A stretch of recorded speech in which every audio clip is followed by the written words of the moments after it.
প্রতিটা মেয়েরই ইচ্ছা থাকে যে নিজে কিছু একটা করবে, নিজে স্বাবলম্বী হবে। আমার বাবার কি আছে, আমার হাজব্যান্ডের কি আছে, এইগুলা নিয়ে আসলে কখনো অহংকার করা ঠিক না।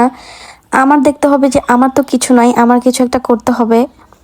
তো আমার এমন একটা মাইন্ডসেট ছিল, যার কারণে আমি প্রচুর কষ্ট করেছি। কষ্ট করতে করতে আমি আসলে এই পর্যায়ে, কষ্ট ছাড়া আসলে কিছুই না। দেখতে দেখা যায় একটা মানুষ অনেক চিল করতেছে। আমি 1 সপ্তাহ কঠোর পরিশ্রম করে যখন আমি একদিন ঘুরতে যাই, তখন মানুষ চিন্তা করে যে আমি হয়তো সারাদিনই মানে আমি ঘুরি, আমার লাইফটা চিল। বাট আমি এর পিছে যে আমি কতটুকু শ্রম দিয়েছি, আমি 1 সপ্তাহ যে আমি কঠোর পরিশ্রম করেছি, এটা কিন্তু কেউ দেখতেছে না। সেই একদিনে যে আমি ঘুরতে গিয়ে রেস্ট ছেড়েছি, এটাই মানুষ দেখে ভাবতেছে আমাদের লাইফটা অনেক সহজ, আমাদের মানে ছুটির অভাব নেই। বাট আমরা যে টাইমে ছুটি পাই, এটা তাদেরকে বুঝাতে পারবো না। কারণ যারা জব করে তারা অকেশনালি একটা ছুটি পায়, বাট আমরা অকেশনালি কখনো ছুটি পাই না। আমরা এমন টাইমে ছুটি পাই যে টাইমে কোনো কিছুই থাকে না, আমাদের ইচ্ছা মতো কিছুই হয় না।